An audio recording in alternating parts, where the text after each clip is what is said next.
So let us consider one possible extension to this seller revenue maximization problem that we have been talking about. So far we have been implicitly assuming that the seller always needs to sell the object, right? So there's no option of kind of like deciding not to sell the object. So one question to think about is that how would the seller's expected revenue change if the seller has the option of holding onto the item and choosing not to selling it, right? So one way of thinking about it is that imagine that the seller actually has a positive, perhaps valuation of the item, right? Which is the payoff that the seller gets if he just keeps the item rather than selling it, right?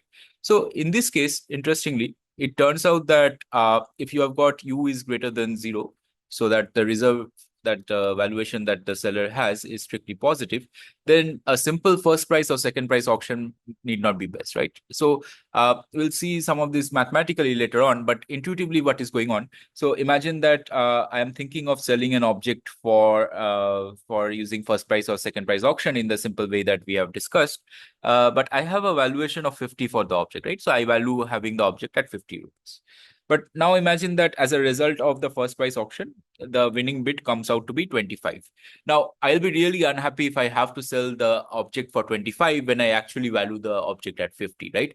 Now, the problem is I cannot actually decide that I'm going to first see what's the maximum bid going to be, and then I'm going to be deciding whether I want to sell the object or not, right? Because if that was the case, then I am kind of moving away from this commitment case, right? Where I had committed to the first price auction and I said that, the winning price is going to get the item and then at the price which has been bid, right?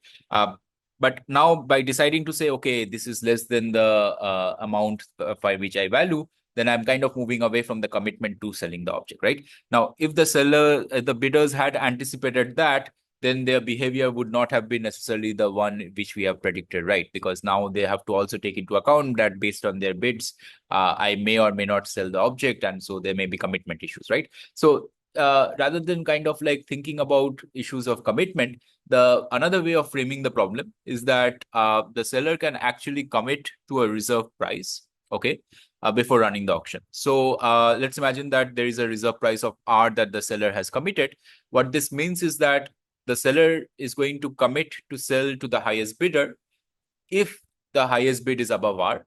Otherwise, this item is not sold, right? So, and this information is made available to the bidders before they bid, right? So the seller says that, okay, I'm going to specify a value that, and whatever you bid, if in the end it turns out that the winning bid is kind of like not above this R, then I'm not going to sell the object, right? So this is already known, and so there is no commitment issue anymore, right? So how does this work? So if you have a first price auction with a reserve bid, then what is the winning bid going to be? So if the winning bid is more than R, only then the item is sold. And in that case, whatever is the winning bid, that is the amount that the buyer has to give to the seller, right? In the second price auction with a reserve price, again, the winning bid has to be greater than R, right? And in that case, the winning bid is going to pay either the maximum of the second price bid or the reserve price, right? So let's imagine the following situation. You have had that a reservation price of 5 was set. The maximum bid was 10, but the lowest, second highest bid was 3. Okay. So again, just to repeat, you had a reserve price of 5. The maximum bid was 10. The second highest bid was 3. Okay. In this case, if we are running a second price auction with a reserve price, then the person who bid 10 won, but has to pay now a price of 5. Okay. Whereas in contrast, if the case was you had again a reserve price of 5, the highest bid was 10, but the second highest bid was 8, then the person who bid 10 is winning, but has to pay a price equal to 8. So that is where you get this line. Okay. All right. So that's how you can incorporate in reserve price. But now then the question becomes, how do you decide on what's the reserve price to set, right? So let's try and analyze this in the context of second price auction. So one question is that if you have a reserve price, then is it still optimal to bid your own true valuation, right? So this is remember this result that we found that in the plain vanilla second price auction, it is a dominant strategy to actually bid your own true value, right? Interestingly, even in the presence of a reserve price, this result continues to hold true, that even in the presence of a reserve price, truthful bidding is the dominant strategy, right? Why is this the case? Intuitively, it's as if the seller has kind of like created another bidder who is always going to bid R, right? Now, if you have one more bidder, that does not change this dominant strategy result. Remember, the dominant strategy result did not depend on the number of other players, right? And it also did not depend on the strategy of any other players that it is there, right? So it's as if we are back to the original world of second price auction, but with now one more player, a player somewhat who behaves a bit peculiarly, but from the dominant strategy perspective, we don't care, right? So since truthful bidding is optimal regardless of how the other bidders behave, the presence of this additional simulated bidder who is behaving in a very particular way has got no effect on how any of the other real bidders should behave, right? So it is still optimal strategy to kind of like bid your own true valuation, right? Okay. So what does this imply for the reserve price that the seller should set, right? So let's consider a concrete example. Suppose that the item was worth U to the seller. So one thing should be obvious, right? That the reserve price should be at least as high as the whatever is the item worth, right? So if the item is worth 50 to me, I shouldn't set a reserve price of 40 because then I potentially end up having to sell the item for 45, which is less than what I value, right? So that is one issue. Clearly, I should set the reserve price at least 50. The question is, should I set it to be more than 50 or not? And it turns out that in this case that we have been discussing, the reserve price that maximizes the seller's expected revenue is actually strictly greater than the U, right? So from my example, I should set it strictly greater than 50, right? So let's see how that works. So let's consider a very, very simple case, right? So, we don't have to do complex calculations. So this is a situation where you have a second price auction with a single bidder, right? Whose value is uniformly distributed between 0 and 1. And you have a seller whose value for the item is U equal to 0, right? So if you have got only one bidder, and suppose I set a reserve price R equal to 0, right? Then that bidder is always going to have a bid which is going to be above 0, right? But because this person now has to pay whatever is the reserve price, then basically then it's going to sell the item to the buyer at a price of 0, right? What happens if now the seller sets a reserve price of R? So by setting a reserve price of R, you kind of like are in this possibility that the seller might actually end up not selling the good, right? So imagine that R was 0.4, let us say. Then if the actual valuation of the buyer was between 0 and 0.4, then no item will be sold, right?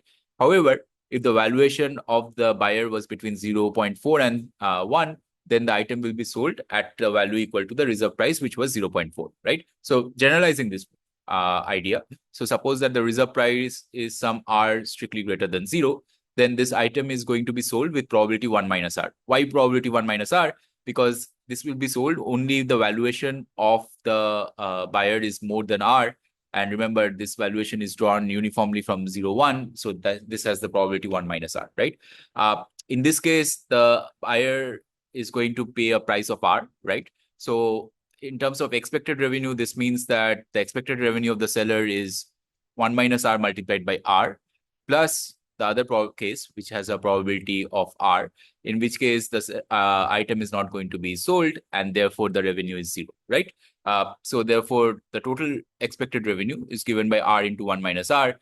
Now, if you want to choose R to maximize this expression, you end up getting R equal to half. Okay. What happens if you have got U greater than 0, right? So you might have kind of like said, this is fairly obvious because, if you set U equal to 0 and use that in second price auction, obviously you're going to get 0, right? So anytime you are increasing the reserve price, clearly you would be better off, right? Because you will be getting, in some cases, at least more than 0, right? So that is not a surprise. But in that case, let's consider a slightly more general example where suppose that the actual value of the seller for the item is not 0, but some number which is strictly greater than 0, right? So again, if you now do the same analysis, suppose you set a reserve price of R. In that case, the buyer's valuation exceeds the reserve price with a probability 1 minus R, right? In which case, the buyer is going to pay R to the seller. So this is what the expected revenue is. With probability R, the buyer's valuation is below this reserve price. and in which case the seller is not going to sell the item and is going to therefore get a payoff of you, right? Which is, remember, how much the seller values the item, right? So this is the expected payoff.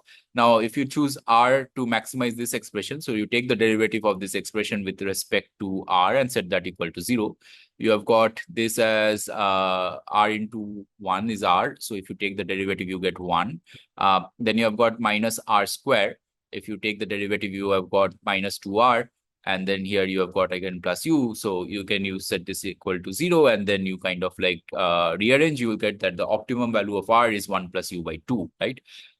So in words, what this is saying is that with a single bidder, the optimal reserve price is halfway between the maximum value, which was 1, and the value of the object to the seller, right?